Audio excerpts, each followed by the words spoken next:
এবং সেখানে আল্লাহ পাকের দিদার লাভ করেছেন। হযরত ইবনে আব্বাস রাদিয়াল্লাহু তাআলা আনহু বলেন যে নবী করিম সাল্লাল্লাহু আলাইহি সাল্লাম তিনি আল্লাহকে দেখছেন, চোখে দেখছেন। আবার হযরত আয়েশা রাদিয়াল্লাহু তাআলা আনহা এবং হযরত আব্দুল্লাহ ইবনে মাসউদ রাদিয়াল্লাহু তাআলা আনহু তারা দুইজনে এটাকে ডিনাই করছেন। কেন? নবী করিম সাল্লাল্লাহু আলাইহি সাল্লাম আল্লাহকে দেখেন নাই, চর্মচক্ষু দিয়ে দেখেন নাই, তারা দলিল পেশ করেছেন। নবী করিম সাল্লাল্লাহু আলাইহি সাল্লামকে যখন প্রশ্ন করা হলো, ইয়া রাসূলুল্লাহ আপনি কি মেরাজে গিয়ে আল্লাহকে দেখেছেন? আল্লাহ নবী সাল্লাল্লাহু আলাইহি সাল্লাম বলেন এটা কি সম্ভব? আল্লাহকে দেখা সম্ভব না, তবে হ্যাঁ আমি পর্দা দেখছি, নূর দেখেছি। তো নবী করিম সাল্লাল্লাহু আলাইহি সাল্লাম এবং আল্লাহর মাঝে পর্দা ছিল, নূরের পর্দা। আল্লাহর পয়গম্বর নূর দেখেছেন, আল্লাহকে দেখেন নাই। তো যাই হোক, এই মেরাজের ব্যাপারে অনেকে অনেক কথাবার্তা পেশ করছে। কেউ বলছে এটা স্বপ্নযোগে, আবার কেউ বলছে না স্বপ্নযোগে না, সশরীরে আল্লাহ পাক নবী মুহাম্মদ সাল্লাল্লাহু আলাইহি সাল্লামের মেরাজ সংগঠন করেছেন। আল্লাহ পাক যদি সশরীরে নাই করতেন তাহলে সূরা বনী ইসরাঈলের প্রথমে সুবহান কথাটা আল্লাহ পাক ব্যবহার করতেন না। সুবহান শব্দটা ব্যবহার করা হয় অসম্ভব কোনো জিনিসকে সম্ভব করার ব্যাপারে। তো এটা যদি স্বপ্নের বিষয় হইতো তো এই আয়াতের শুরুতে সুবহান কথা বলার কোনো প্রশ্নই আসতো না। তো আল্লাহ পাক সুবহান কথাটা ব্যবহার করার মাধ্যমে প্রমাণ করেছেন যে আমি আমার পয়গম্বরের মেরাজ সংগঠিত করেছি, এটা অসম্ভব একটা, সেটা আমি তার সশরীরেই সংগঠিত করেছি বলি সুবহানাল্লাহ। এরপর আল্লাহ পাক আয়াতের ভিতরে আব্দু কথাটা ব্যবহার করছেন। আব্দু, আব্দুল মানে হচ্ছে বান্দা। বান্দা কাকে বলে? যে যার শরীর আছে এবং আত্মা আছে, যার শরীর আত্মা দুইটাই আছে, এইটাকে আব্দুল বলা হয়, বান্দা বলা হয়। তাহলে এই আব্দুল শব্দটিও আল্লাহ পাক প্রমাণ করেছেন যে নবী করিম সাল্লাল্লাহু আলাইহি সাল্লামের মেরাজ সংগঠিত হয়েছে শারীরিকভাবে, স্বপ্নের ভিতরে এই মেরাজ সংগঠিত হয়নি, সশরীরে হয়েছে। এই মেরাজটা যদি সশরীরে সংগঠিত না হইতো তাহলে সেই সময় এত তোলপাড় তৈরি হতো না কাফেরদের ভিতরে, হইতো? যদি নবী মুহাম্মদ সাল্লাল্লাহু আলাইহি সাল্লাম বলতেন যে আমি স্বপ্নের যোগে মেরাজ করেছি, এটা স্বাভাবিক একটা বিষয়। আমি স্বপ্ন যোগে জান্নাত জাহান্নাম দেখেছি, এটা স্বাভাবিক বিষয়, কারণ স্বপ্নের ভিতরে মানুষ অনেক কিছু দেখতে পারে, পারে না। আমাদের মাঝে এমন অনেক মানুষ আছে যে স্বপ্নের ভিতরে জান্নাতের দৃশ্য দেখে, আবার এমন অনেক মানুষ আছে স্বপ্নের ভিতরে জাহান্নামের দৃশ্যও দেখেছে। অনেক সময় আমরা স্বপ্নে দেখি যে মনে হয় আমাকে জাহান্নামে নিয়ে যাওয়া হচ্ছে, এই রকমের ঘটনা স্বপ্নের ভিতরে হয়। তো এই মেরাজটা যদি নবী করিম সাল্লাল্লাহু আলাইহি সাল্লামের স্বপ্ন যোগে হইতো তাহলে কাফেরদের ভিতরে এই হইচই পড়তো না, কাফেররা বিশ্বাস করে নাই, এমনকি সেই সময় অনেক মুসলমান বিশ্বাস করেনি, যার কারণে তারা মুরতাদ হয়ে গেছে। দুর্বল চিত্তে যারা ঈমানদার ছিল তারা বিশ্বাস করে নাই। তাদের ধারণা ছিল এটা কিভাবে সম্ভব যে এক রাতে সামান্য একটু সময়ের ব্যবধানে বাইতুল হারাম থেকে বাইতুল মাকদিস পর্যন্ত এবং সেখান থেকে আল্লাহর আরশে আজিম পর্যন্ত, আবার ওই রাত্রিতে আবার মুহাম্মদ সাল্লাল্লাহু আলাইহি সাল্লামের আগমন, এটা কিভাবে সম্ভব? এই কারণে সেই সময় অনেক মুসলমান আবার মুরতাদ হয়ে গেছে। নাউজুবিল্লাহ বলেন। নাউজুবিল্লাহ। তো এইটা যদি স্বপ্ন যোগে হইতো তাহলে মুসলমানরা কি মুরতাদ হইতো? হইতো না। সম্মানিত ভাইরা, তো আল্লাহ রাব্বুল আলামিন নবী মুহাম্মদ সাল্লাল্লাহু আলাইহি সাল্লামের এই মেরাজটা সংগঠিত করেছেন সশরীরে। এই মেরাজটা সংগঠিত করেছেন 5টি বাহনের মাধ্যমে। বলেন তো কয়টা বাহনের মাধ্যমে? 5টা বাহন। আল্লামা আলুসি রাহমাতুল্লাহ তিনি তার তাফসীরের ভিতরে 5টা বাহনের কথা উল্লেখ করেছেন। মক্কা থেকে বাইতুল মাকদিস পর্যন্ত নবী করিম সাল্লাল্লাহু আলাইহি সাল্লামের ইসরা হয়েছে বোরাকের পিঠে, এবং বাইতুল মাকদিস থেকে প্রথম আসমান পর্যন্ত নবী করিম সাল্লাল্লাহু আলাইহি সাল্লামের মেরাজ হয়েছে সিঁড়ির মাধ্যমে। কিসের মাধ্যমে? সিঁড়ি। এখন আছে না, লিফট আছে না, হ্যাঁ? আপনি 100 তলা উঠবেন, টেনেই পাবেন না, 5 তলায় উঠতে পারেন না, শরীরটা ঘাইয়া শেষ হয়ে যায়। তো নবী করিম সাল্লাল্লাহু আলাইহি সাল্লামকে আল্লাহ পাক বাইতুল মাকদিসের ছাদ থেকে প্রথম আসমান পর্যন্ত মেরাজ করেছেন সিঁড়ির মাধ্যমে, লিফটের মাধ্যমে। এরপরে প্রথম আসমান থেকে সপ্তম আসমান পর্যন্ত নবী করিম সাল্লাল্লাহু আলাইহি সাল্লামের মেয়েরাজ সংগঠন করেছেন ফেরেশতাদের ডানায় ভর করে। সুবহানাল্লাহ বলেন। ফেরেশতাদের ডানায়। এরপর সপ্তম আসমান থেকে সিদরাতুল মুনতাহা পর্যন্ত নবী করিম সাল্লাল্লাহু আলাইহি সাল্লামের মেয়েরাজ সংগঠিত হয়েছে হযরত জিবরাইলের পাখার উপরে ভর করে। সুবহানাল্লাহ। জিবরাইলের পাখায় ভর করে নবী করিম সাল্লাল্লাহু আলাইহি সাল্লাম সপ্তম আসমান থেকে সিদরাতুল মুনতাহা পর্যন্ত গেছেন এবং সিদরাতুল মুনতাহা থেকে কাবা কাউসাইন পর্যন্ত শরীফুল আকরাম পর্যন্ত অর্থাৎ আল্লাহ পাকের দিদার পর্যন্ত নবী করিম সাল্লাল্লাহু আলাইহি সাল্লামের মেরাজ হয়েছে রফরফ নামক বাহনের মাধ্যমে। বলি সুবহানাল্লাহ। তো এই পাঁচটি বাহনের মাধ্যমে নবী করিম সাল্লাল্লাহু আলাইহি সাল্লামের মেরাজ সংঘটিত হয়েছে। সম্মানিত ভাইরা, আল্লাহ পাক এই আয়াতের ভিতরে বলছেন আমি আমার নবীর মেরাজ সংঘটিত করেছি এই কারণে লিনুরিয়াহু মিন আয়াতিনা, আমার নিদর্শনগুলো দেখানোর জন্য। আল্লাহ পাক মুহাম্মদ সাল্লাল্লাহু আলাইহি সাল্লামকে অনেকগুলো নিদর্শন দেখিয়েছেন এই মেরাজের মাধ্যমে। সুবহানাল্লাহ সুবহানাল্লাহ। মক্কা থেকে যখন তিনি গোরাকের পিঠে চলেন এই বাইতুল মাকদিস পর্যন্ত, এই জায়গাতে আল্লাহ পাক অনেকগুলো নিদর্শন দেখিয়েছেন। তাফসীর ইবনে কাসিরে অনেকগুলো হাদিস বর্ণিত হয়েছে এই ব্যাপারে। তো নবী করিম সাল্লাল্লাহু আলাইহি সাল্লাম বলেন আমি যখন বাহনের পিঠে চললাম, চলার পরে পথ চলা শুরু করলাম, প্রতিমধ্যে লক্ষ্য করলাম একজন বৃদ্ধা মহিলাকে আমি দেখতে পাইলাম। কোন মহিলা? বৃদ্ধা। হযরত জিবরাইলকে ডাক দিয়ে বললাম হে জিবরাইল, এই বৃদ্ধা মহিলাকে তার পরিচয় তুমি আমার কাছে বর্ণনা করো। হযরত জিবরাইল আলাইহিস সালাতু ওয়াস সালাম ডাক দিয়ে বলেন হে পয়গম্বর, আপনি যে বৃদ্ধা মহিলাকে দেখছেন এই বৃদ্ধা মহিলা মূলত কোনো মানুষ না, আল্লাহ পাক দুনিয়াটাকে বৃদ্ধা মহিলার আকৃতিতে আপনার সামনে তুলে ধরেছে। সুবহানাল্লাহ। আল্লাহ রাব্বুল আলামিন বুঝাইতে চাইছেন এই বৃদ্ধা মহিলা যতটুকু আয়ু আছে কখন যে মরে যায় তার কোনো গ্যারান্টি নেই। আল্লাহ পাক বুঝাইতে চাইছেন হে পয়গম্বর, দুনিয়া তার শেষ প্রান্তে পৌঁছে গেছে, কখন যে কিয়ামত আসবে তার কোনো গ্যারান্টি নাই। আল্লাহ পাক বৃদ্ধা মহিলার মাধ্যমে দুনিয়ার শেষ অবস্থাটাকে তুলে ধরেছে। সুবহানাল্লাহ। আল্লাহর পয়গম্বর বলেন এরপরে পথ চলা শুরু করলাম, পিছন দিক থেকে একজন মানুষ আমাকে ডাকলো। হযরত জিবরাইল আমাকে ডাক দিয়ে বলেন হে পয়গম্বর, ওই লোকটার ডাকে আপনি সাড়া দিয়েন না। জিবরাইলকে বললাম ও জিবরাইল, কেন আমি ওই লোকের ডাকে সাড়া দেব না? হযরত জিবরাইল ডাক দিয়ে বললেন ইয়া রাসূলুল্লাহ, লোকটা আপনাকে ডাকতেছে এটা কোনো মানুষ না, এটা হলো ইবলিস শয়তান। নাউযুবিল্লাহ। এই ইবলিস শয়তান আপনাকে ডাকতেছে, কারণ শয়তান বুঝতে পারছে আপনি খুব ভালো কাজে যাচ্ছেন, আল্লাহর সাথে দেখা করতে যাচ্ছেন, আল্লাহর দিদারে যাচ্ছেন। শয়তান এটা চাচ্ছে না যে আপনি আল্লাহর দিদারে যান।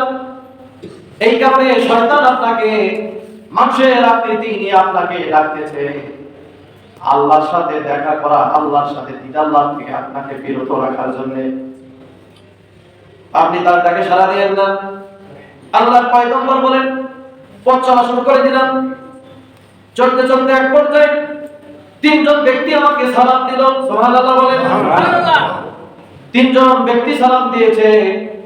আল্লাহর পয়গম্বর বলেন হে জিবরাইল, যে তিনজন ব্যক্তি আমাকে সালাম দিল এই তিনজন ব্যক্তিকে? হযরত জিবরাইল বলেন ইয়া রাসূলুল্লাহ, ওই তিনজন ব্যক্তি হচ্ছেন, একজন হচ্ছেন হযরত ইব্রাহিম আলাইহিস সালাতু ওয়াস সালাম, আরেকজন হচ্ছেন হযরত মুসা আলাইহিস সালাতু ওয়াস সালাম, আরেকজন হচ্ছেন হযরত ঈসা আলাইহিস সালাতু ওয়াস সালাম। সুবহানাল্লাহ বলেন। সুবহানাল্লাহ। আল্লাহর পয়গম্বর বলেন পথ চলা শুরু করে দিলাম। কিছু দূর যাওয়ার পরে একটা এলাকা দেখলাম খেজুর গাছে পরিপূর্ণ। সেই এলাকায় যখন আমরা পৌঁছে গেলাম, হযরত জিবরাইল আমাকে ডাক দিয়া বলেন ইয়া রাসূলুল্লাহ, এই জায়গায় আপনি নেমে 2 রাকাত নামাজ আদায় করেন। সুবহানাল্লাহ। সুবহানাল্লাহ। আল্লাহর পয়গম্বর বলেন সেই জায়গায় নামলাম আমি। নামার পরে 2 রাকাত নামাজ আদায় করলাম, আল্লাহ পাকের কাছে ফরিয়াদ করলাম, দোয়া করলাম। হযরত জিবরাইলকে ডাক দিয়া বললাম জিবরাইল, এটা কোন জায়গা? যে জায়গায় আমি 2 রাকাত নামাজ আদায় করলাম। হযরত জিবরাইল ডাক দিয়া বলেন ইয়া রাসূলুল্লাহ, এই জায়গাটা হচ্ছে সেই জায়গা যে জায়গায় আপনি হিজরত করবেন। সুবহানাল্লাহ। যে জায়গায় আপনি হিজরত করবেন এটা হচ্ছে সেই জায়গা মদিনা শরীফ। আল্লাহর পয়গম্বর বলেন আবার পথ চলা শুরু করলাম। চলতে চলতে একটা পাহাড়ি এলাকায় আমরা পৌঁছে গেলাম। পাহাড়ি এলাকায় পৌঁছে যাওয়ার পরে হযরত জিবরাইল আলাইহিস সালাম একটা পাহাড়ের উপরে আমারে নামাইলেন। নামার পরে বললেন, হে পয়গম্বর, এই জায়গায় আপনি আবার 2 রাকাত নামাজ আদায় করেন। সুবহানাল্লাহ। আল্লাহর পয়গম্বর বলেন, সেই পাহাড়ের উপরে আমি 2 রাকাত নামাজ আদায় করলাম। জিবরাইলকে ডাকতে বললাম, জিবরাইল, এই পাহাড়টা কোন পাহাড়? হযরত জিবরাইল আলাইহিস সালাম বললেন, এই পাহাড়টা হচ্ছে তুরে সিনা, তুর পাহাড়। এই পাহাড়ে আল্লাহ পাক হযরত মুসা আলাইহিস সালামকে নবুয়ত দান করেছেন। সুবহানাল্লাহ। এই জায়গায় আল্লাহ পাক হযরত মুসা আলাইহিস সালামের সাথে কথা বলছেন। এটা হচ্ছে সেই পাহাড়, তুর পাহাড়। আল্লাহর পয়গম্বর বলেন, 2 রাকাত নামাজ আদায় করে আবার পথ চলা শুরু করলাম। কিছু দূর যাওয়ার পর হযরত জিবরাইল বললেন, আপনি সেই জায়গায় আবার 2 রাকাত নামাজ আদায় করেন।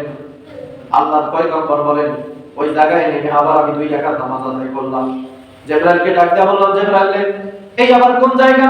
হযরত জিবরাইল আলাইহিস সালাম বললেন, হে আল্লাহর পয়গম্বর, এই জায়গা হচ্ছে সেই জায়গা যে জায়গায় আল্লাহর পয়গম্বর হযরত ঈসা আলাইহিস সালাম জন্মগ্রহণ করেছেন। সুবহানাল্লাহ।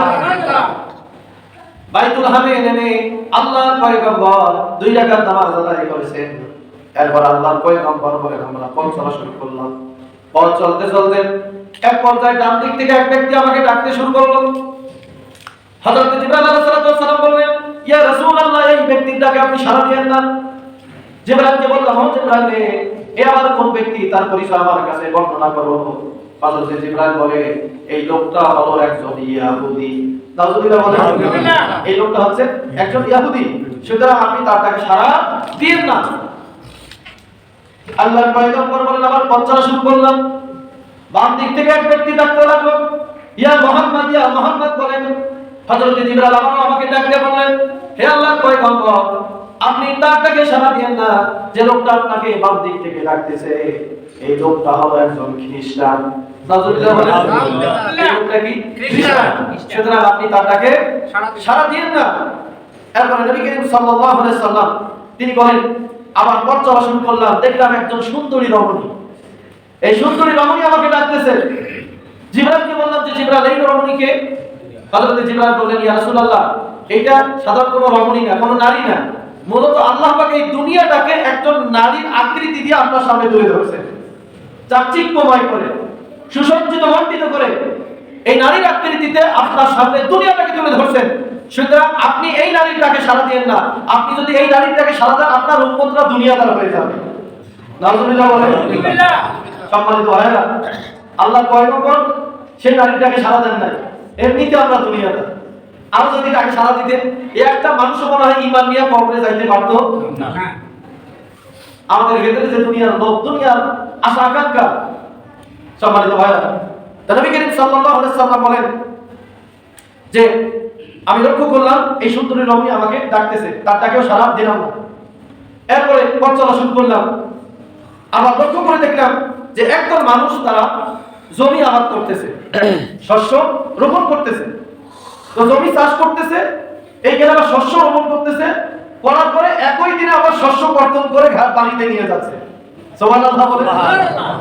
এটা অবাক দৃশ্য না? একই দিনে জমি চাষ করতেছে, আবার চারা রোপণ করতেছে, আবার একদিনেই তারা আবার শস্য কর্তন করে নিয়ে যাচ্ছে। হযরত জিবরাইলকে বললাম, যে জিবরাইল, এই লোকগুলো কারা যারা এই ধরনের কাজ করতেছে? হযরত জিবরাইল আলাইহিস সালাম বলেন, ইয়া রাসূলুল্লাহ, এরা হচ্ছে ওই লোক যারা আল্লাহর জমিনে আল্লাহর দ্বীনকে প্রতিষ্ঠা করার জন্য জিহাদ করেছে। সুবহানাল্লাহ। আল্লাহর জমিনে আল্লাহর দ্বীন প্রতিষ্ঠা করতে গিয়ে যারা শাহাদাত বরণ করেছে, আল্লাহ পাক এই শহীদদেরকে এই মর্যাদা দিয়েছেন। বলি সুবহানাল্লাহ। শহীদদেরকে আল্লাহ পাক এত বেশি সম্মান করবেন। নবী করিম সাল্লাল্লাহু আলাইহি সাল্লাম হাদিসে বলেছেন, তাদের উদাহরণ দিয়েছেন যে মানুষ একই দিনে চাষাবাদ করতেছে, আবার একই দিনে গোলাবাদ করতেছে। তো এর দ্বারা আল্লাহর পয়গম্বর বুঝাইতে চাইছেন যে আল্লাহর রাস্তায় যারা জীবন দেয়, যারা শহীদ হয়, আল্লাহ পাক তাদের এত মর্যাদা দান করেন, এত বেশি সম্মান করেন। এই সবের বর্ণনা দিতে গিয়ে নবী করিম সাল্লাল্লাহু আলাইহি সাল্লামকে এই দৃশ্য দেখানো হয়েছে। চিৎকার দিয়ে বলি সুবহানাল্লাহ। সম্মানিত ভাইরা, আল্লাহর জমিনে আল্লাহর দ্বীন কায়েম করা কত গুরুত্বপূর্ণ একটা কাজ, কত সবের কাজ। সুবহানাল্লাহ বলবেন না? সুবহানাল্লাহ। এই কাজ করতে আমরা রাজি আছি ভাইরা? ইনশাআল্লাহ। রাজি আছি তো? ইনশাআল্লাহ। সম্মানিত ভাইরা, আল্লাহ পাক ইনশাআল্লাহ আমাদেরকে এই মর্যাদা দান করবেন। এই মর্যাদা অবশ্যই আল্লাহ পাক দান করবেন যারা আল্লাহর জমিনে আল্লাহর দ্বীন কায়েমের জন্য আন্দোলন করবে। বলে আল্লাহুম্মা আমিন। সম্মানিত ভাইরা, আমি আপনাদের সামনে শুধু এই বিষয়গুলো তুলে ধরতেছি যে আল্লাহ পাক কি নিদর্শন দেখিয়েছেন নবী করিম সাল্লাল্লাহু আলাইহি সাল্লামকে। আল্লাহ পাক দুনিয়াতেও কিছু নিদর্শন দেখাইছেন মক্কা থেকে মদিনা বাইতুল মাকদিস পর্যন্ত। আবার আল্লাহ পাক কিছু নিদর্শন দেখিয়েছেন জাহান্নামে, আবার কিছু নিদর্শন দেখিয়েছেন জান্নাতে। সুবহানাল্লাহ বলে। তো আল্লাহ পাক যে নিদর্শনটা, এই যে জিহাদকারীদের যে নিদর্শন দেখিয়েছেন, এই নিদর্শনটা আল্লাহ পাক জান্নাতের ভিতরে নবী মুহাম্মদ সাল্লাল্লাহু আলাইহি সাল্লামকে দেখিয়েছেন। সুবহানাল্লাহ। সম্মানিত ভাইরা, এখন জান্নাতের ভিতরে আল্লাহ পাক নবী মুহাম্মদ সাল্লাল্লাহু আলাইহি সাল্লামকে আরো কিছু নিদর্শন দেখাইছেন। যেমন নবী করিম সাল্লাল্লাহু আলাইহি সাল্লাম একটা কামরার পাশ দিয়ে গমন করতেছেন, এমন সময় তিনি শুকরান পাইতে লাগলেন। একটা কামরা থেকে শুকরান আসতেছে মেশক এবং আম্বরে। নবী করিম সাল্লাল্লাহু আলাইহি সাল্লাম হযরত জিবরাইলকে বললেন যে জিবরাইল, ওই যে কামরা থেকে শুকরান আসতেছে, ওই যে লোকগুলো আমি দেখতে পাচ্ছি তাদের কাছ থেকে শুকরান আসতেছে, আচ্ছা বলো তো ওই কামরার ভিতরে ওই লোকগুলো কারা? তাদের পরিচয় আমার কাছে তুলে ধরো। সুবহানাল্লাহ বলে। সুবহানাল্লাহ। হযরত জিবরাইল আলাইহিস সালাম বলেন, ইয়া রাসূলুল্লাহ, যে লোকগুলোর কাছ থেকে আপনি শুকরান পাচ্ছেন এই লোকগুলো হচ্ছে ফেরাউনের সময়ের লোক। ফেরাউনের কন্যা যে ছিল, এই কন্যা মাথার চুল বিন্যাসকারী একজন মহিলা, এবং তার আশপাশে যে সন্তানগুলো দেখতেছেন সেই সন্তানগুলো হচ্ছে তার নিজের সন্তান। আল্লাহ রাব্বুল আলামিন তাকে আজকে মর্যাদা দান করেছে, কারণটা হচ্ছে এই মহিলা একবার ফেরাউনের কন্যার মাথার চুল আঁচড়াতেছিল, মাথার চুল বিন্যাস করতেছিল। এক পর্যায়ে তার হাত থেকে চিরুনিটা পড়ে যায়। চিরুনি যখন পড়ে যায়, এই চিরুনিটা মহিলাটা তুলতে যাবে, এমন সময় বিসমিল্লাহ বলে চিরুনিটা তোলে। সুবহানাল্লাহ বলে। সুবহানাল্লাহ। ফেরাউনের কন্যা যখন এই কথা শুনছে, মহিলাটাকে ডাক দিয়ে বলে, তুমি কার নাম নিয়ে চিরুনি তুললা? নিশ্চয় তুমি আমার বাবার নাম নিয়ে চিরুনি তুলছো। ভালো করে খেয়াল করেন মুসলমান, আল্লাহর পয়গম্বর বলেন ওই মহিলাটা আল্লাহর নাম নিয়ে চিরুনি তুলেছে। ফেরাউনের কন্যা প্রশ্ন করেছে, নিশ্চয় তুমি আমার বাবার নাম নিয়ে এই চিরুনিটা তুমি উত্তোলন করলা। এবার মহিলা ডাক দিয়ে বলেন, হে ফেরাউনের কন্যা রে, আমি তোমার বাবার নাম নিয়ে চিরুনি তুলি নাই, আমি চিরুনি উত্তোলন করেছি যে আল্লাহ পাক তোমাকে সৃষ্টি করেছেন, আমাকেও সৃষ্টি করেছেন, তোমার বাবাকেও সৃষ্টি করেছেন, সেই আল্লাহর নামে আমি চিরুনি তুলেছি। সুবহানাল্লাহ। আল্লাহর নামে আমি চিরুনি তুলেছি। ফেরাউনের এই কথা শোনার পরে তার বাবার কাছে গিয়ে নালিশ করলো, হে আব্বাজান, আপনার এই দাসী, আপনার এই কাজের লোক, আপনি যে খোদার দাসে মানে না। এবার ওই মহিলাকে তলব করা হলো। ফেরাউন মহিলাকে ডাক দেয়া বললেন, মহিলা রে, আমি কি তোমার রব নই? আমি কি তোমার ইলাহ নই? আল্লাহ নই? এবার মহিলা ডাক দেয়া বলে, না না, আপনি কখনো আমার রব হতে পারেন না। সুবহানাল্লাহ। ভাই আগে একটু চিন্তা করেন, ফেরাউনের সামনে এই কথা বলতেছে, কি ঈমান, আল্লাহর প্রতি কি মহব্বত, ঈমানের প্রতি কি মহব্বত। ফেরাউনের সামনে দাঁড়ায় বলতেছে যে তুমি কিসের আমার আল্লাহ, তুমি কিসের আমার রব? আমার রব তো হচ্ছেন তিনি যিনি তোমাকে সৃষ্টি করেছেন, আমাকেও সৃষ্টি করেছেন, সেই আল্লাহর প্রতি আমি বিশ্বাস স্থাপন করেছি। সুবহানাল্লাহ। এবার ফেরাউন ডাক দিয়ে বলে, মহিলা রে, তুমি কি ঈমান ছাড়বা না? মহিলা ডাক দিয়ে বলে, না, আমি ঈমান ছাড়বো না। এবার ফেরাউন নির্দেশ দিল তার লোকদেরকে, ডেকের মধ্যে তেল উত্তপ্ত করো। ফেরাউনের কথা অনুযায়ী তার লোকেরা বিশাল ডেকে তেল উত্তপ্ত করলো। ভাইয়েরা ভালো করে খেয়াল করেন, এই তেলের ডেকের সামনে মহিলাকে নিয়ে যাওয়া হলো, তার সন্তানদেরকে নিয়ে যাওয়া হলো। মহিলাকে ডাক দিয়ে বলা হলো, মহিলারে, তুমি যদি আল্লাহর প্রতি ঈমান থেকে বিরত না হও, আমার প্রতি যদি ঈমান আনয়ন না করো, এই যে ডেকের ভিতরে তেল যে উত্তপ্ত হচ্ছে, ফুটতেছে, এই তেলের ভিতরে তোমার সন্তানদেরকে নিক্ষেপ করা হবে। এবার আল্লাহর বান্দী ডাক দিয়া বলে, আমার সন্তানদেরকে কেন, আমাকেও যদি তেলের ভিতরে ফেলায় দাও, এরপর আল্লাহর প্রতি ঈমান আনতে কিছুর পরিমাণ পিছপা হবো না। মুসলমান ভালো করে খেয়াল করেন, আল্লাহর পয়গম্বর এই দৃশ্য বলতেছেন। মহিলাকে যখন ডাক দেয়া বলা হলো, যদি ঈমান না করো তোমার সন্তানদেরকে তেলের মধ্যে ফেলানো হবে। মহিলা ঈমান ছাড়া হলেন না। প্রথমে একটা সন্তানকে তেলের ভিতরে ফেলা হলো। তেলের ভিতরে ফেলার সাথে সাথে মাছ যেরকম ভাজে ভাইরা, মাছ ভাজার মতো মায়ের চোখের সামনে তার সন্তানটা ভাজি হয়ে গেল।